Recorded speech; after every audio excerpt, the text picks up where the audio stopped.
I am Lauren Harper, 32 years old, an Army intelligence major. I have coordinated supply runs under mortar fire in the Middle East, but the most dangerous minefield I ever stepped on was right under the oak dining table in my own parents' mansion. It was a Friday night. I was kneeling on the cold bathroom tile, rinsing soap from my 4-year-old daughter's hair, when the cracked screen of my phone lit up Mom. I had blocked that number for 5 years. I hit answer, bracing for an emergency call. But no. My mother's voice came through, flat and dry, demanding I bring the granddaughter she had never once held to their wedding anniversary gala. She even added a final sting. Your father has prepared an empty seat next to you for someone who actually deserves it. They were not calling to reconcile. They were calling to publicly humiliate my quiet teacher husband in front of 40 elite guests. If you want to know how my quiet husband shattered my father's pride with nothing but a crumpled piece of paper, let me know where you are listening from. Hit like and subscribe. This story is for anyone who has ever been tossed aside by their own flesh and blood. The soap suds slid over my knuckles, disappearing down the drain in a swirl of gray water. My fingers are calloused, a permanent souvenir from years of gripping the cold steel of an M4 carbine and hauling supply crates in the grit of the Middle East. You'd think a woman who had survived mortar fire would be unshakable in the safety of her own suburban bathroom. But then the phone started to vibrate. It rattled against the damp porcelain of the sink, a violent, buzzing intrusion that made the hair on my arms stand up. I looked down. The screen was spiderwebbed with cracks from a drop 3 months ago, but the caller ID was clear as day. It just said, Mom. My heart didn't flutter. It hammered against my ribs like a trapped bird. I hadn't seen that word on my screen in 5 long years. Not since the day I walked out of the Whitfield mansion with nothing but a duffel bag and a bruised soul. Lily was sitting in the tub, her 4-year-old eyes wide and curious as she splashed a plastic yellow duck. I reached out with a trembling thumb and swiped the screen, my movements stiff and mechanical. I didn't say hello. I just stood there in the steam, listening to the silence on the other end. Then came the breath. It was a long, shuddering exhale, the kind my mother, Diane, had spent decades perfecting. It was a sound designed to project a world of hurt, a choreographed invitation for me to ask what was wrong. I didn't bite. I just gripped the edge of the sink until my knuckles turned white. Finally, her voice broke through the static, sounding thin and brittle like old parchment. She didn't ask about my life. She didn't ask if her only granddaughter was healthy or if I was still serving. She just started talking about the gala. Diane told me it was their 45th anniversary. She spoke about the guest list, the catering from that boutique place downtown, and how the garden was being strung with thousands of fairy lights. Then she dropped the hook. She told me my father, Gerald, had been frail lately. She said he'd been wandering into my old bedroom at night, staring at the empty walls where my medals used to hang. My stomach did a slow, nauseating roll. Gerald Whitfield didn't wander, and he certainly didn't reminisce. He was a man who viewed vulnerability as a tactical error. This was a play. It was the classic boomer guilt trip, a weaponized version of nostalgia intended to pull me back into the blast zone. She told me they wanted Lily there. They wanted the family to be whole for the cameras. And then, with a sweetness that felt like a razor blade hidden in a marshmallow, she mentioned the seating chart. She said my father had insisted on an empty chair next to me, reserved for someone who actually deserved to be part of the legacy. She didn't have to say Nathan's name. The insult was loud and clear. I hung up without a word, the call-ended screen feeling like a small mercy. My shirt was sticking to my back, damp from the humidity and a cold sweat that had nothing to do with the hot water. I dried Lily off, wrapped her in a fluffy towel, and carried her into the kitchen. The house was quiet, save for the low hum of the refrigerator and the rhythmic scratching of a pen. Nathan was at the small laminate-top table we'd bought at a garage sale when we first moved in. He was hunched over a stack of history essays, his red pen leaves bright, aggressive marks on the cheap paper. He looked tired. The fluorescent light above the stove caught the gray at his temples, a reminder that the last 5 years of building a life from scratch hadn't been easy on him. As I set Lily down, I saw it. My internal radar, the one that had kept me alive in Baghdad, pinged instantly. Nathan's hand, the one not holding the pen, was resting on a thick manila envelope. It was tucked partially under a copy of the local morning paper. I saw the corner of it, the heavy stock, the official-looking black ink of a seal. It bore the stamp of the Board of Education. When he heard my footsteps, his shoulders tensed. It was a subtle movement, a micro-expression of guilt or perhaps just exhaustion. With a casualness that was far too deliberate, he slid the local paper further over the envelope, burying it beneath a headline about a local bake sale. He looked up at me and smiled, but it didn't reach his eyes. He was hiding something. I leaned against the counter, the smell of his cold Dunkin' coffee lingering in the air. I told him about the call. I told him about the anniversary, the frail version of my father, and the empty chair. I watched his face closely. Nathan didn't explode. He didn't rant about the years of being treated like a mistake I'd made in a moment of rebellion. He just put his pen down and stood up. He walked over to me, his boots thudding softly on the linoleum, and tucked a stray, wet lock of hair behind my ear. His touch was warm, a stark contrast to the icy tone Diane had used on the phone. He looked me straight in the eyes, his voice low and steady, like a bass note that anchored the room. He told me that if I wanted to go, if I needed to see them one last time to close the book, he would drive me there himself. But then he set the terms of engagement. He said he wasn't going to play their games anymore. He told me he wouldn't be putting on some cheap, off-the-rack suit just to try and blend into a world that had spent 5 years trying to erase him. He was a teacher, a husband, and a father. And he wasn't going to apologize for the life we'd built. I nodded, feeling the weight of the situation settle into my bones. We were heading into a trap, and we both knew it. But as he turned back to the table, his hand instinctively brushed against that hidden envelope again. I realized that the gala wasn't the only storm brewing. There was something in that brown paper that scared him enough to keep it from me. And in our house, secrets were the one thing we couldn't afford. Our dented Ford F-150 groaned as it ate up the miles on I-16, the engine vibration humming through the soles of my boots like a low-frequency warning.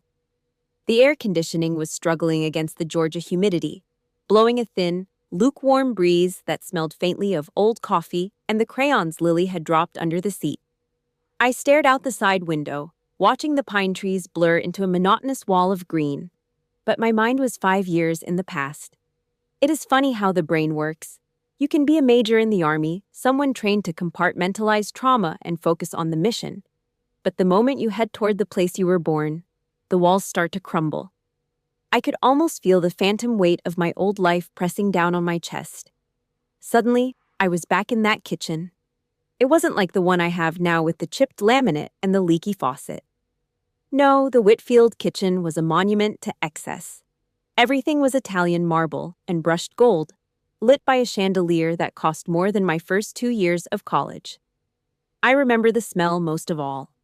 It was the thick, cloying scent of a Cuban cigar, the kind my father, Gerald, only lit when he was about to close a deal or destroy a rival. He was leaning against the marble island, his expensive scotch catching the light in a crystal tumbler.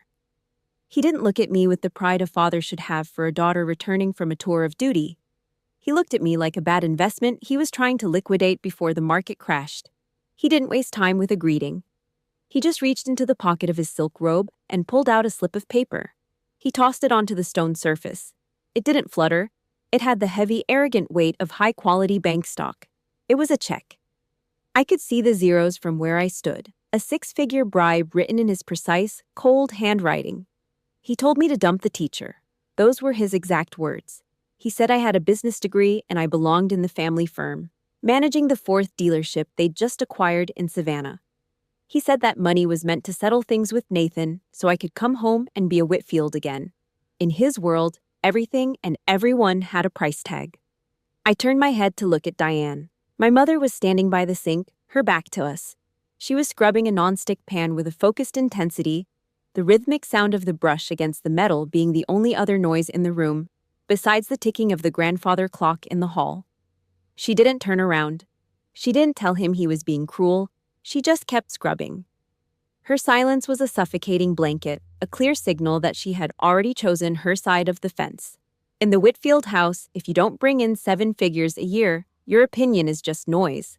Her complicity was the catalyst that let the monster in my father grow to its full, ugly height. Gerald slammed his palm down on the marble, a sound like a gunshot that made the ice in his scotch rattle.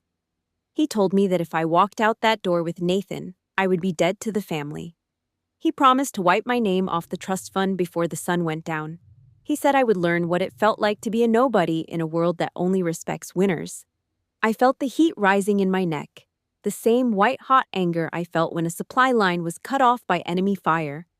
But before I could speak, Nathan moved. He didn't yell. He didn't get defensive or try to plead his case. He just walked over to that cold marble table and picked up the check. I watched his fingers, the same ones that had spent the last year grading history papers and holding my hand through my night terrors, tighten around the edges of the paper. He looked Gerald right in the eye, staring straight into that dark pit of arrogance. Then came the sound. A sharp, jagged rip. It was a small sound, but in that silent kitchen, it felt like a thunderclap. He tore that 6-figure bribe into tiny, useless white scraps and let them flutter onto the floor like confetti at a funeral. He didn't say a word to Gerald. He just grabbed my hand, his grip steady and warm, and led me toward the door. We didn't take the designer luggage or the jewelry. We threw 3 changes of clothes into a backpack and left my secondary credit card on the shoe rack in the mudroom. We chose the struggle over the golden cage, and I never looked back. Until today. Actually, I want to ask you something. Have you ever been in a situation where your own flesh and blood tried to put a price tag on your happiness? If you have ever had to walk away from money to keep your soul intact, let me know in the comments. Write the word unbought if you have been there, and please hit that like button to show that self-respect is worth more than any trust fund. It really helps me know I am not alone in this. The sharp blast of a semi-truck air horn snapped me back to the present. The highway noise rushed back in through the window, smelling of diesel and hot asphalt. Beside me, Nathan was silent, his eyes fixed on the road, but I could see the muscle in his jaw working.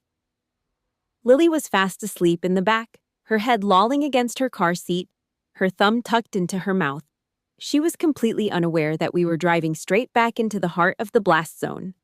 The suburbs of Atlanta began to bleed together, the manicured lawns and high-end shopping centers looking like a stage set for a play I no longer wanted to act in. Then, I saw it.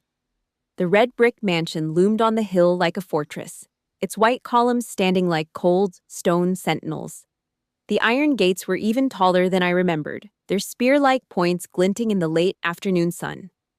My palms were slick against the steering wheel, my heart beginning to race in a way it hadn't since I was in the field. Nathan slowed the truck down, the tires crunching on the expensive gravel of the driveway.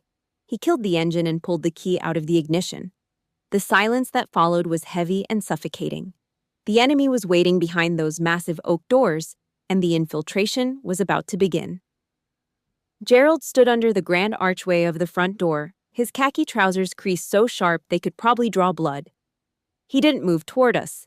He just stood there with his hands shoved deep into his pockets, his chin tilted at that specific angle he used when he was surveying a construction site he intended to demolish. He gave me a curt nod, the kind of acknowledgement you give a distant cousin at a funeral.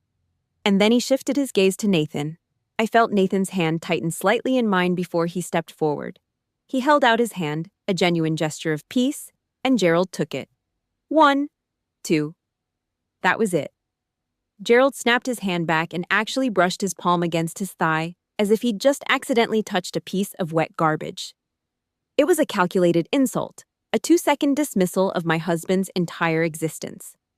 I saw the muscle in Nathan's jaw jump, but he kept his expression flat. Then came the whirlwind. Diane practically lunged out from the foyer, her eyes welling up with those perfectly timed crocodile tears she used to get her way. She made a show of scooping Lily up, cooing about how much she'd missed her, but I watched her eyes. They weren't looking at Lily's smile. They were scanning the Target logo on the collar of Lily's t-shirt. She was checking the labels, measuring our failure by the thread count of a 4-year-old's clothes. This wasn't a family reunion. It was a security screening. The air inside the mansion was thick and smelled of expensive floor wax and garlic roasted beef, a heavy, suffocating scent that seemed to coat the back of my throat. As we walked toward the dining room, my internal radar started screaming. I mean, after a decade in intelligence, you learn to read a room before you even cross the threshold. The table was set for what looked like a state dinner. The silver was polished to a blinding sheen, and the crystal glasses stood like transparent soldiers. But there was a glaring error on the sand table. We were a party of 6. My parents, my sister Megan, Nathan, Lily, and me. Yet, there were 7 places set. Right next to my seat, tucked in so close it practically touched my sleeve, was a 7th chair. It was a high-backed thing upholstered in brand-new red velvet, and a glass of vintage red wine had already been poured, sitting there like a blood-colored omen. I looked at Megan. She was standing by the sideboard, her fingers twisting the hem of her apron so tight her knuckles were white. She wouldn't meet my eyes. Diane fluttered her hands, giving me a nervous, high-pitched laugh that set my teeth on edge. She claimed it was just a backup chair, an extra in case someone dropped by. I didn't buy it. In my world, you don't leave a hole in your formation by accident. Someone was expected. Someone was meant to fill the space where Nathan was supposed to be. We sat down, and the silence was so heavy I could hear the faint hum of the central air conditioning vibrating in the walls. Gerald didn't offer a grace. He just picked up his knife, a heavy serrated thing, and began to carve the roast. The sound of the blade screeching against the fine bone china was like a needle dragging across a nerve. He didn't look up from the meat as he spoke. He asked Nathan if he was still teaching. He dragged out that one word, still, until it sounded like a life sentence. He asked about the public school kids, and the way he said it made it sound like Nathan was spending his days wrangling feral animals instead of shaping young minds. He was weaponizing the conversation, turning a noble profession into a mark of shame right in front of our daughter. I felt the heat rising in my chest, that familiar white-hot pull of a trigger finger. But Nathan beat me to it. He took a slow, deliberate bite of his beef, chewed, and then looked Gerald dead in the eye. He told him he was teaching history, and that he found it rewarding to show kids how the mistakes of the past are often repeated by those who think they're above the law. The silence that followed was brittle. Gerald didn't argue. He just let out a dry, rattling chuckle and took a sip of his wine, his eyes never leaving mine. He told me it was a shame, a real tragedy, that some people just didn't have the ambition to climb the ladder. Then he dropped the grenade. He asked if I'd heard about Travis Keller. He didn't wait for an answer. He went on to describe how he'd run into Travis at the country club golf course. Apparently, Travis had just opened his 3rd BMW dealership and wasn't even 40 yet. He kept talking about Travis's vision and his legacy, all while gesturing vaguely toward that empty velvet chair next to me. The subtext was a scream. Travis was the son-in-law he wanted. Travis was the man who should be sitting where Nathan was. My stomach knotted so tight I couldn't swallow. Gerald was setting the stage for the gala tomorrow, and he'd just made it clear that Nathan was the target. The empty chair wasn't a mistake. It was an invitation for a ghost from my past to step in and finish what my father started 5 years ago. Tomorrow wasn't going to be a celebration. It was going to be an execution. We left the mansion at exactly 9 o'clock that night. I didn't wait for dessert, and I certainly didn't wait for Gerald to finish his 2nd glass of scotch while he droned on about Travis Keller's superior business acumen. I used the oldest trick in the book, a sleepy 4-year-old. I scooped Lily up, her head heavy on my shoulder, and marched toward the door without looking back. Nathan followed me in that quiet, steady way of his boots thudding softly on the Persian rugs that cost more than our first 3 years of rent combined. We didn't stay in the guest wing. There was no way I was sleeping under the same roof as that empty velvet chair. We drove 5 miles down the road, away from the manicured lawns and the suffocating scent of jasmine, and pulled into the gravel lot of a Motel 6. The neon sign flickered with a rhythmic hum that felt more honest than anything my mother had said all evening. The room smelled of industrial-strength bleach and that specific stale carpet cleaner that seems to haunt every budget motel in the South. It was a far cry from the high-thread count sheets and marble baths of the Whitfield estate, but as soon as I heard the heavy click of the deadbolt, My lungs finally felt like they could expand. I dropped onto the springy, floral-patterned mattress, my body trembling with a mixture of suppressed rage and pure, bone-deep exhaustion. My father had spent the last 2 hours trying to dismantle my husband's soul with the precision of a surgeon, and my mother had simply watched, her silence acting as the whetstone for his blades.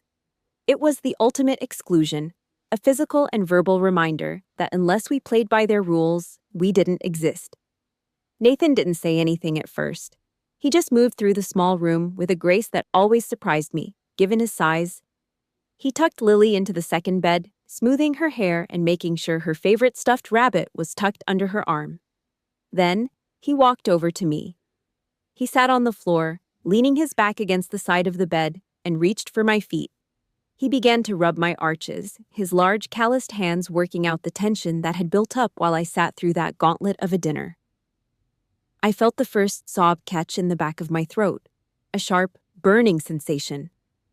I've led soldiers through insurgent territory, but seeing my husband take those hits for me, seeing him stay silent while Gerald laughed at his salary, it broke something inside me. I asked him why he didn't fight back. I was practically whispering, my voice cracking under the weight of the bleach fumes and my own guilt.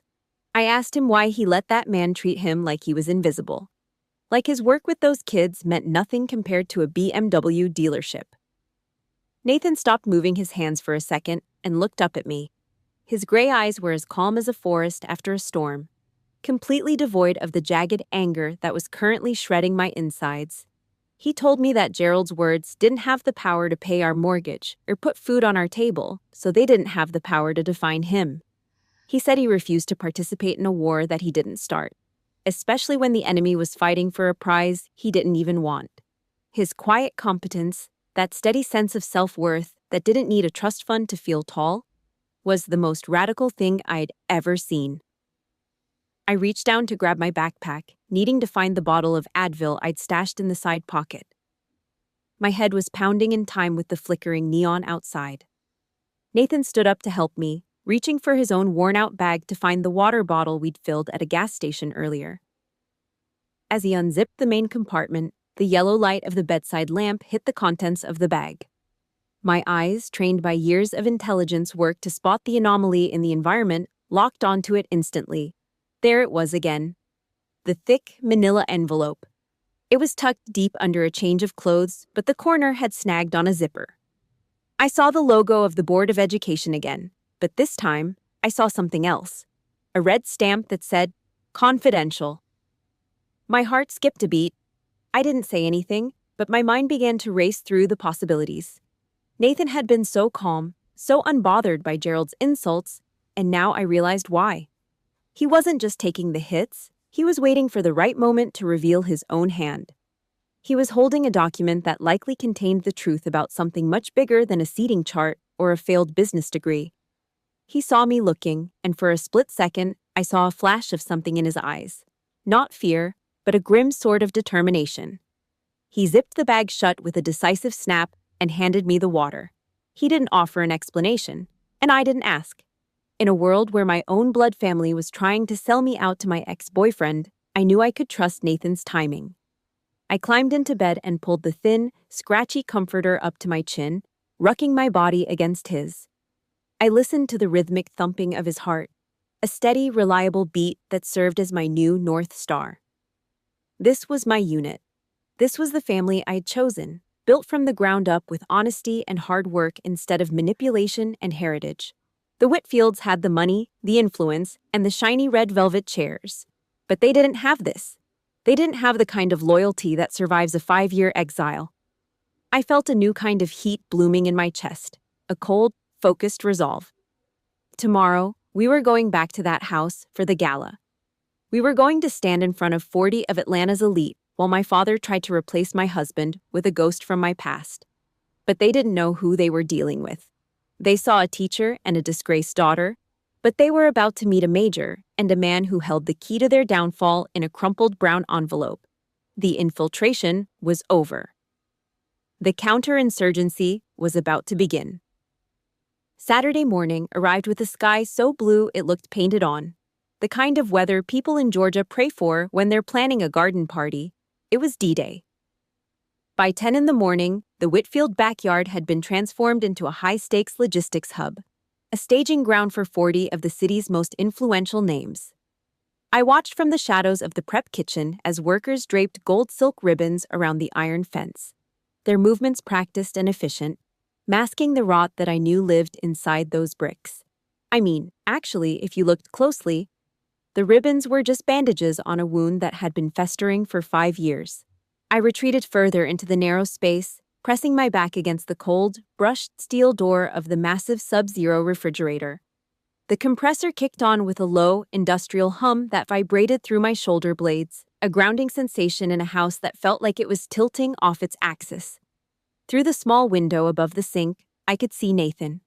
He was sitting on the grass near the old oak tree, far away from the clusters of white linen-covered tables. He was hunched over, patiently building a tower of wooden blocks with Lily, his large hands moving with a gentleness that always made my throat tighten.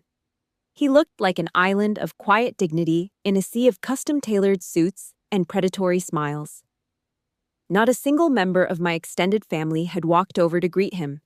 They treated him like a piece of lawn furniture that didn't match the set, an anomaly they were trained to ignore until it could be removed. The smell of sour champagne from a nearby crate of open bottles began to fill the small room, mixing with the sharp, clinical scent of the ice trays I was supposed to be filling. The door to the pantry creaked open, and Megan slipped inside. She was carrying a tray of empty crystal flutes, but her hands were shaking so hard the glass rattled like wind chimes in a storm. She looked around the kitchen like a thief expecting a searchlight to catch her at any second. Megan had always been the one who tried to stay invisible, the flying monkey who carried messages but never dared to change the narrative.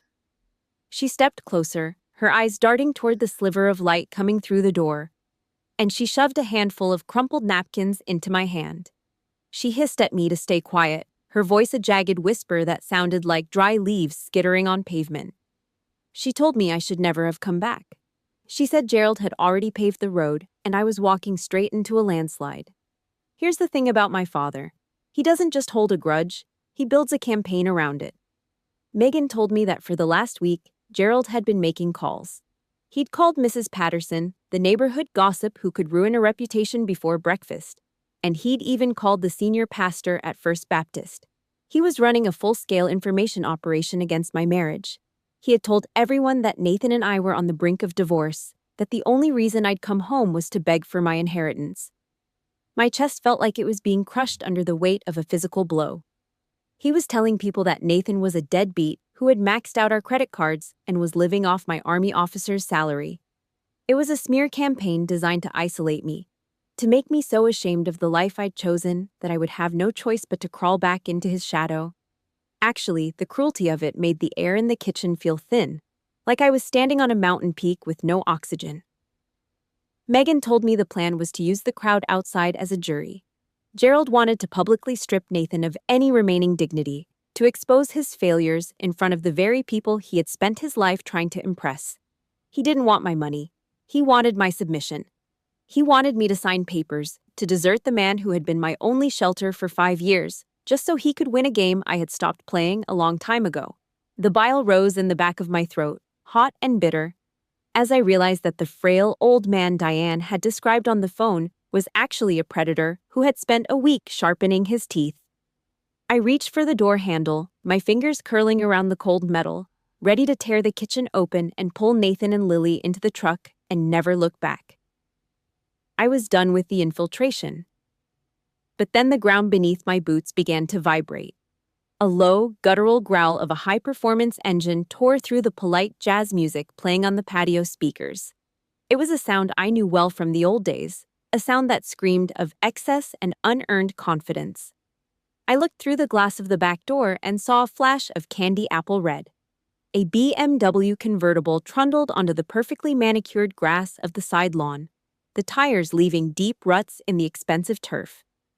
Travis Keller stepped out of the driver's seat, smoothing the front of a silk shirt that probably cost more than Nathan made in a month.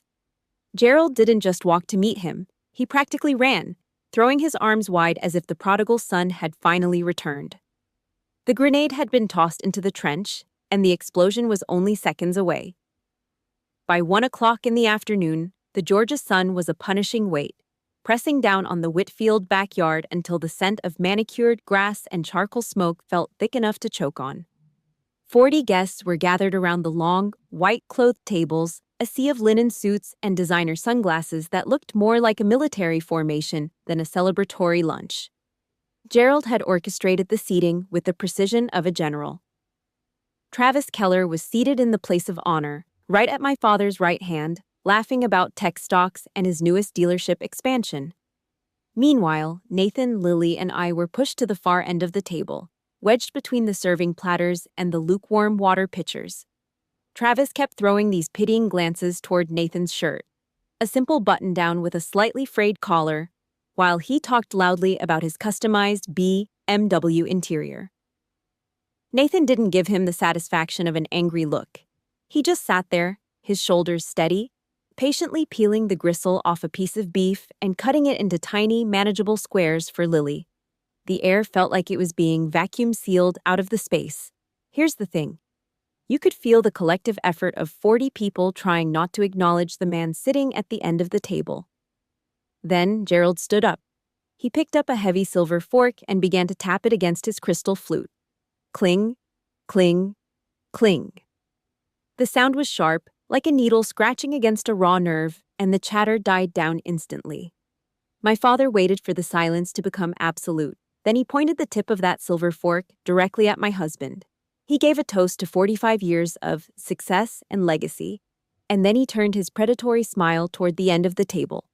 He asked Nathan, loudly enough for the caterers in the back to hear, if he'd like to tell the important people here what he's been doing with his life lately. Nathan put his fork down, his eyes gray and calm as he told Gerald he was teaching high school history in Savannah. My father let out a dry, rattling laugh that sounded like dead leaves on pavement. He called it babysitting. He told the table, with a wink to Travis, that Nathan was just passing time with the government's spare change while the rest of the world was busy building real empires. The silence that followed was deafening. I looked around the table, my eyes scanning the faces of people I had known since childhood. Not one of them looked up. They just stared at their plates, suddenly very interested in their asparagus, their silence acting as a loud, ringing endorsement of my father's cruelty. My mother, Diane, took a long, slow sip of her wine, her eyes fixed on the horizon as if she were 1,000 miles away. I felt the heat crawling up my neck, my vision tunneling into a sharp, white-hot point of rage. My nails dug into the underside of the wooden table until I felt the skin break. But I wasn't the one who broke the silence. Lily, who had been watching the whole exchange with wide, confused eyes, tugged hard on Nathan's sleeve.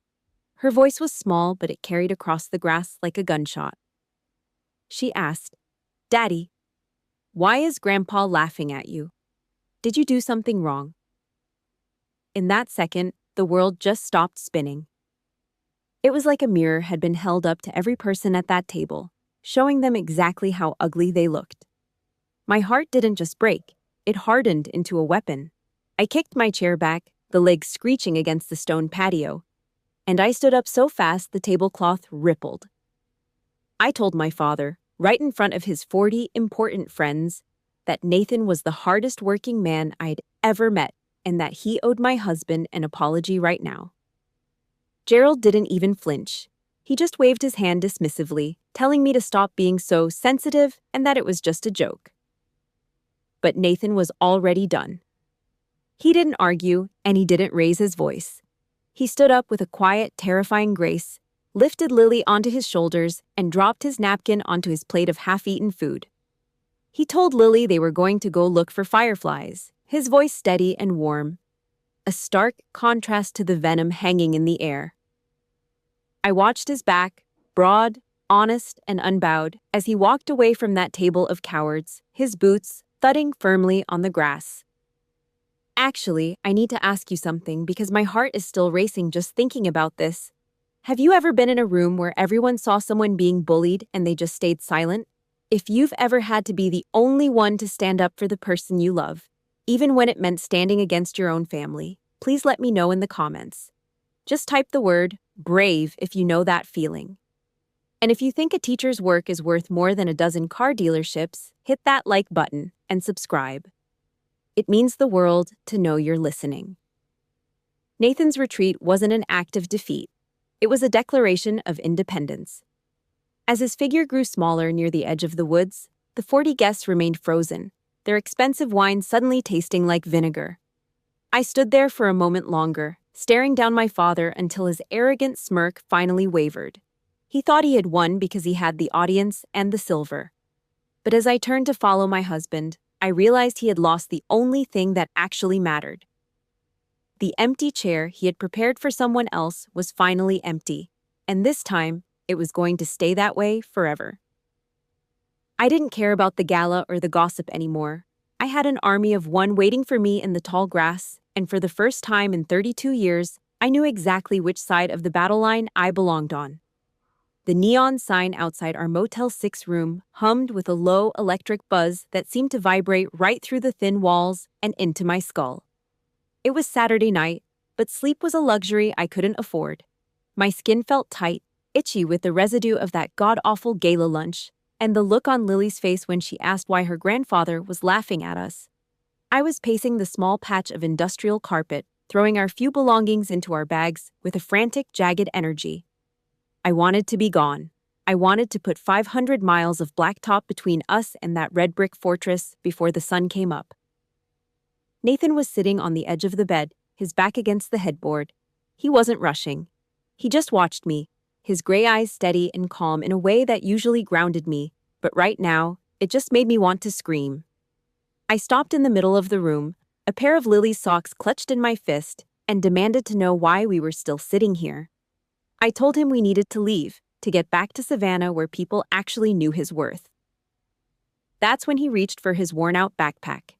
He moved with a quiet deliberation, unzipping the main compartment and pulling out that thick, manila envelope I'd been obsessing over since Friday. He laid it on the scratchy floral bedspread. I dropped the socks and tore into the paper. My fingers were shaking so hard I nearly ripped the contents. Inside was a heavy cream-colored certificate with an embossed gold seal that caught the flickering yellow light of the bedside lamp. It was from the Chatham County Board of Education. It officially named Nathan Harper as the Teacher of the Year for 2026. Below the title, in smaller print, was an invitation to a formal ceremony at the state capitol this coming Monday. I stared at the gold foil until my eyes blurred. I asked him how long he'd had this. He told me 3 weeks. I felt the air leave my lungs in a sharp, painful hiss. I asked him why he didn't throw it on the table. I asked why he didn't shove it down Gerald's throat while he was busy calling him a babysitter in front of 40 guests. Nathan stood up then, his large hands reaching out to steady my shoulders. He told me, in that low, anchored voice of his, that he didn't want me to think he needed a piece of paper to prove his value to my father. He said his worth didn't live in Gerald's mouth, and it didn't live on a gold-plated certificate either. He'd kept it hidden because he wanted our trip here to be about family, not about winning an argument with a man who only understands the language of power. Actually, hearing him say that made me feel small, but in a way that made me want to be better. He was the commander of his own soul, and I was still letting Gerald dictate the rules of engagement. I rucked my head against his chest, listening to the steady rhythm of a man who knew exactly who he was. Sunday morning arrived with a humid, heavy heat that smelled of pine needles and impending storms. We had to go back to the mansion one last time, just for 10 minutes to grab Lily's stroller from the mudroom. I told myself it was a tactical extraction. Get in, get out, no casualties. But Gerald was waiting. He was standing on the stone walkway, his hands tucked into the pockets of a silk robe that probably cost more than our truck. As we walked toward the door, he didn't look at me. He looked at Lily. He crouched down, his knees popping, and pulled a thick roll of $100 bills from his pocket. I watched him peel off 5 or 6 of them, crisp, green, and cold, and wave them in front of my daughter's face like he was tempting a dog with a treat. He told Lily that if her daddy would just get a real job, Grandpa could buy her a dollhouse as big as our Ford. He told her to tell her dad to stop playing school so she could live in a house with a pool. It was a sniper shot fired directly into the heart of my family. He was weaponizing a 4-year-old's innocence to dismantle her father's dignity. The major in me took over. I didn't think, I just acted. I stepped between them, snatched the bills out of his hand, and threw them onto the damp grass. I told him he was never, ever allowed to put a price tag on my husband in front of my daughter again. The air between us turned electric, thick with 30 years of unspoken resentment. Gerald stood up, his face reddening until it matched the brick of the house. He roared at me that if I walked away this time, I was gone for good. He said he was striking my name from the trust, that I was no longer a Whitfield. And then I heard the sound of a door clicking shut. I looked up. Megan was standing on the porch. She wasn't wearing her pearls or her designer heels. She was holding a simple canvas bag, her eyes red-rimmed but clear. She walked down the 6 stone steps and stood right beside me, shoulder to shoulder. She told our father she was leaving too. She said she'd rather be a nobody with us than a somebody in his prison. We didn't wait for him to finish his tirade. We loaded Lily into the back of the Ford.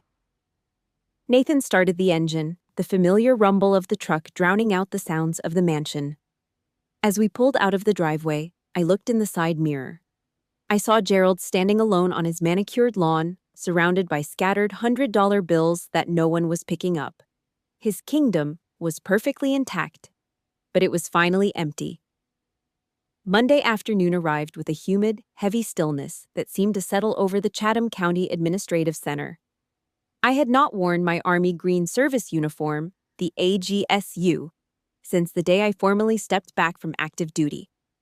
Actually, sliding into that jacket felt like putting on a layer of skin I had forgotten I owned. I spent a good 20 minutes in front of the motel mirror, making sure every ribbon was level. I pinned the Bronze Star and the Meritorious Service Medal onto the wool fabric with a surgical precision that made my fingers ache. This was not about personal vanity. In my world, you dress for the commander you respect. And today, Nathan was the only commanding officer that mattered. When we arrived at the hall, the atmosphere was thick with the scent of floor wax and expensive perfume. This was not some cramped gymnasium with a leaky roof. It was a cavernous auditorium, all polished mahogany and brass fixtures, teeming with over 300 people who looked like they had just stepped out of a boardroom or a courtroom. I saw Gerald and Diane walk through the double doors. They looked out of place, though they did not know it yet. Gerald was adjusting his silk tie, his eyes darting around the room with a bored, condescending flick. He had come because he thought this was a participation trophy ceremony, a minor PTA event he could use as another excuse to talk about Travis Keller's latest business acquisition. They sat in the very back row, tucked onto gray plastic chairs, looking like 2 people who had accidentally walked into the wrong theater. They were surrounded by city officials and college deans, but they were too blinded by their own reflected glory to realize they were currently the least important people in the room. The lights in the hall dimmed until only a single, brilliant pool of light remained, focused entirely on the mahogany podium. The silence that followed was absolute, the kind of heavy, expectant quiet that precedes an artillery strike. A man walked up to the microphone, Dr. Marcus Hall. He was 28, a surgical resident at Emory with a reputation for being unshakable in the operating room. But as he gripped the sides of the podium, his voice cracked. Here is the thing. You could hear the raw, jagged edges of his past as he spoke. He did not talk about grades or curriculum. He told the room about a 12-year-old boy who spent 300 nights sleeping in the back of a rusted-out Ford because his mother could not pay the rent. He told the audience about a teacher who noticed the kid was always hungry, a teacher who spent his own meager paycheck on burgers and milk every single day for a year. He described how that same teacher drove the boy to the SATs on a Saturday morning when the kid was ready to give up and head for the streets. He did not just teach me history, Marcus said, his voice echoing off the high ceilings. He made sure I did not become a footnote in a tragedy. He picked me up when the rest of the world threw me in the trash. I felt the hot, familiar sting of tears behind my eyes, but I kept my chin up and my spine like a steel rod. Nathan's babysitting had saved a life Gerald would not have even bothered to step over on the sidewalk. The applause started as a low rumble and grew into a deafening roar. Nathan walked onto the stage. He did not have a prepared speech. He did not have a teleprompter. He was wearing the same charcoal suit he had worn to our wedding, the fabric a little tight in the shoulders, but clean and honest. His leather boots thudded sharply on the wooden floor, a steady rhythmic sound that cut through the noise. He stood behind the mic and waited for the room to settle. He did not look at the mayor in the front row or the cameras flashing in the aisles. He fixed his gray eyes on that dark corner in the back, locking onto the place where my father sat. He spoke directly into the microphone, his voice low and anchored, resonating through the speakers with a weight that made the air feel heavy. He acknowledged that some people recently had called his work babysitting for a bit of government spare change. He did not sound angry. He sounded like a judge handing down a sentence. He told the 300 people in that room that they were right about one thing. He was not there for the money. He said he was there because every kid sleeping in a car or struggling in a shelter deserves to have someone standing in their corner. Then, he dropped the hammer. He told the audience that the true potential of a human being is never measured by the size of their parents' bank account or the labels on their clothes. It was a verbal execution, executed with the cold, precise grace of a man who knew exactly what his soul was worth. The hall did not just clap, they exploded. It was a physical wall of sound. The mayor, the board members, and the university deans all pushed their chairs back and stood up as one. I felt the vibration of the floorboards under my feet as I stood at attention in the third row, holding Lily on my hip. The metals on my chest rattled with the force of the standing ovation. Lily did not understand the politics, but she understood the pride. She waved her small arms in the air and screamed at the top of her lungs, "That is my daddy!" Her voice was a high, clear note that pierced through the thunderous applause. Through the gaps between the standing shoulders of the city's elite, I finally caught Gerald's face. The man who thought he was a king was frozen. His mouth was slightly open, his face a pale, sickly shade of gray that matched the plastic of his chair. He looked like he had been hit by a flashbang. He had come here to witness a failure, but instead he was watching the world he craved so much, the world of power, respect, and influence, bow down to the man he had called a nobody. The arrogant smirk he had worn for 32 years was finally, completely gone. He was just an old man in an expensive suit, sitting in the dark, watching the babysitter become a hero. The lobby of the administrative center smelled of that burnt industrial coffee you only find in government buildings on a Monday afternoon. It was a thick, bitter scent that seemed to stick to the back of my throat, a stark contrast to the expensive floral arrangements that usually filled my parents' world. I saw Gerald before he saw me. He was weaving through a crowd of local reporters and school board members, but his usual swagger was gone. His steps were heavy, almost stumbling, as if the gravity in the room had suddenly doubled for him. The car tycoon was missing his crown. He approached Nathan with his hand extended, the sunlight from the high windows glinting off his gold Rolex. There was a thin film of sweat on his upper lip that had not been there 2 hours ago. He looked at us, his voice a gravelly whisper. He said he had no idea. He claimed Nathan never told him he was up for such a prestigious award. He was trying to play the victim of a simple misunderstanding, as if he had been left out of the loop by accident. It was the ultimate narcissistic move. He was not sorry for the insult.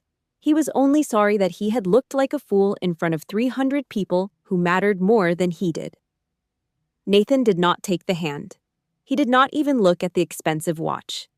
He stood with his hands clasped behind his back, his posture as straight as a plumb line. He was a wall of gray stone. He used the gray rock method perfectly, offering no emotion or anger for Gerald to feed on. He just said 3 words. "You did not ask." The silence that followed was like a sudden ice storm in the middle of July. Gerald pulled his hand back and began to nervously adjust his silk tie, his face turning a blotchy shade of red that clashed with his tan. He tried to offer a classic non-apology. He admitted he might have had 1 too many drinks at the gala on Saturday. He said he was out of line, and he admitted his behavior was not appropriate for a family gathering. He stood there for a long moment, waiting for the expected response. He was waiting for the easy forgiveness that had always allowed him to act like a monster and then go back to business as usual. He expected us to brush it off for the sake of the Whitfield name. but Nathan was finished playing by those rules. He leaned in just an inch, looking directly into my father's twitching eyes with a cold clarity that made my breath hitch. He told Gerald that he had been out of line for 5 long years, not just one afternoon. He said the gala was not a mistake. It was just a reminder of who Gerald really was at his core. The old man looked like he had been struck by a physical blow. He had no defense against the truth when it was spoken so calmly, without a trace of the rage he was used to provoking. I stepped forward then, making sure the soles of my boots clicked sharply on the polished tile. I looked my father in the eye and established the new perimeter. I told him he would never set foot in our home again without showing absolute respect for my husband. I told him that the name Travis Keller was to be erased from our lives forever. If he broke that rule even once, he would lose access to his granddaughter permanently. I saw the moment the realization finally hit him. He was not the commanding officer anymore. He was a civilian who had just been dishonorably discharged from my life. By Wednesday morning, the counterinsurgency was complete and the fallout was absolute. The Savannah Morning News ran the story on the front page of the local section. There was a high-resolution photo of Nathan holding the gold trophy, with me in my full army dress uniform and Lily in her favorite Sunday dress standing right beside him. We looked like the exact image of a strong, successful American family. It was the kind of publicity Gerald usually paid thousands of dollars to fabricate, but this was real. Megan did not miss her opportunity to finish the job. She took a photo of the front page and dropped it directly into the First Baptist Church group chat in the Neighborhood Watch Forum. She sent it to Mrs. Patterson personally. The rumor that Gerald had been spreading about me leaving my deadbeat husband died a cold, silent death before the lunch hour. We did not have to say a single word to defend ourselves or our marriage. The truth did the heavy lifting for us, and it was a masterpiece of tactical efficiency. Gerald's kingdom of lies had been dismantled by a single press run, and he was left standing in the ruins of a reputation he had spent 40 years building on the backs of people he deemed beneath him. I sat at our small kitchen table in Savannah on Wednesday morning, watching the steam rise from my coffee mug. The house was quiet, and the air felt different now, like the pressure had finally equalized after a long storm. Nathan was already at the school, and Lily was playing with her blocks on the rug. I looked at the newspaper again, and then at the phone sitting on the counter. I wondered if the silence from the mansion would last, or if this was just a temporary ceasefire. But then I realized it did not matter. I was no longer waiting for orders or looking for approval. I had drawn my own line in the sand, and for the first time in my life, I knew exactly which side I was on. The war was over, and we had won. But as I looked at the faded wallpaper and the uneven floorboards of our little house, I found myself asking, now that the fortress has fallen, what do I do with the rubble left in my own soul? Friday afternoon in Savannah has a specific kind of weight to it. The air is thick, smelling of salt marsh and blooming jasmine, and the sun hangs low and gold over the moss-draped oaks. I was sitting on our porch, my boots kicked off, just watching the shadows stretch across the yard when my phone buzzed in my pocket. My heart skipped a beat, a reflexive twitch from years of being on call. But it was not an alert from the base. It was a photo from Megan. Actually, I had to blink a few times to make sure I was seeing it right. There she was, standing in front of a modest, slightly weathered brick apartment building on the outskirts of Atlanta. She was holding a ring of keys high in the air, a wide, jagged smile on her face that I had not seen since we were children. In the background, I could see 3 cardboard boxes sitting on the sidewalk, sealed with that heavy-duty clear packing tape. You know that sound, that sharp, screeching tear of tape when you are finally closing up a life you no longer want. Megan had finally made that sound. At 37 years old, she had signed her first lease. She told me she walked into the mansion while Gerald was at the club, laid her supplementary credit card on that cold marble kitchen island, and walked out without a word. She left the red velvet chair behind. The fortress had a second hole in its wall, and this time, there was no one left inside to patch it up. Later that night, the house was quiet, filled only with the rhythmic chirping of crickets outside the screen door. I was lying in bed, the sheets cool against my skin, when the screen of my phone lit up the dark room. The caller ID was a ghost I had already buried. Gerald. I did not move to answer it. I did not even feel the familiar surge of adrenaline or the tightness in my chest. I just watched the phone vibrate against the wood of the nightstand, a frantic, useless little dance. I let it go to voicemail. I waited 5 minutes, listening to the silence of my own home, before I finally checked the message. Here is the thing about men like my father. They do not know how to exist without an audience.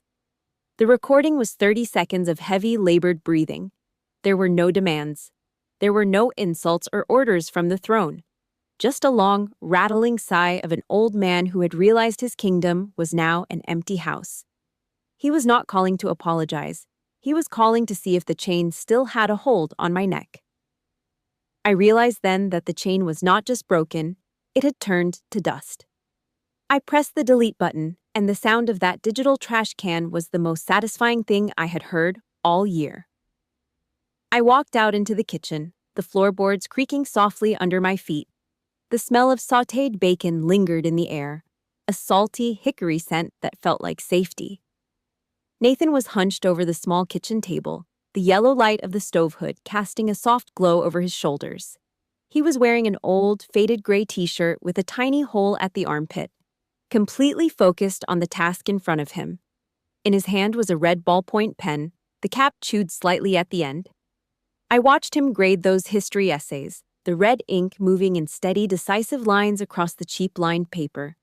He was not a teacher of the year right then. He was just a man doing the work he loved. I looked up at the cheap plywood bookshelf in the corner. The gold trophy, the one that had shattered my father's pride, was tucked away on the bottom shelf, partially obscured by a stack of National Geographic magazines. A thin layer of gray dust had already started to settle on the polished metal. Nathan did not look at it. He did not need to. The battle was over, the weapon had served its purpose, and now it was just a piece of metal in a house full of real things. He looked up and saw me standing there, and the smile he gave me was anchored in something Gerald would never understand. I pulled out a chair and sat down beside him, resting my head on his shoulder.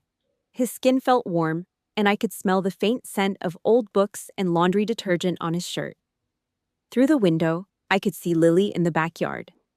The sun was gone now, and she was darting through the tall grass, her small hands cupped together as she chased the flickering green lights of the fireflies. She looked so free, so untainted by the shadow of the red brick mansion. It hit me then, a realization that moved through me like a physical wave. For 32 years, I thought I was a soldier, fighting for a legacy that did not belong to me. I thought the trench was a place of suffering. But looking at Nathan and watching Lily, I finally understood the rules of the game. You cannot stop the enemy from taking shots at you, especially when that enemy shares your last name. You cannot control the fire they throw or the lies they build. But you have every right to decide who gets to stand in the trench with you. You get to choose your own unit. Family is not just the blood in your veins. It is the group of people who would never dream of throwing you out into the storm. As I sat there in the quiet of our Savannah kitchen, I knew the ceasefire was permanent. The war was over, the boundaries were set, and for the first time in my life, I was finally home. Lauren and Nathan's journey shows us that shared DNA is not a free pass for abuse. We are often raised to believe that family loyalty must be absolute, even when it is toxic or one-sided. But a real legacy is not built on a trust fund, a fancy car dealership, or a name on a building. It is built on the quiet strength of your character and the safety you provide for the people you love. Choosing to walk away from a narcissistic parent is not an act of betrayal. It is a necessary act of protection for your own soul and the future of your children. Your worth is not a transaction or a number in someone else's bank account. It belongs to you and you alone. If Lauren's story felt like it was written about your own life, know that you are not alone in that trench. We want to hear your perspective and your truth. Have you ever had to draw a line in the sand with your own blood relatives to protect your peace? Please share your experience in the comments below. Your words might be the exact lifeline that someone else needs to hear today. If you found value in this story of resilience, please hit the like button and subscribe to the channel. Your support helps us continue to tell these stories of grit and healing. Remember, You have the power to choose who stands beside you when the storm hits. Thank you for listening.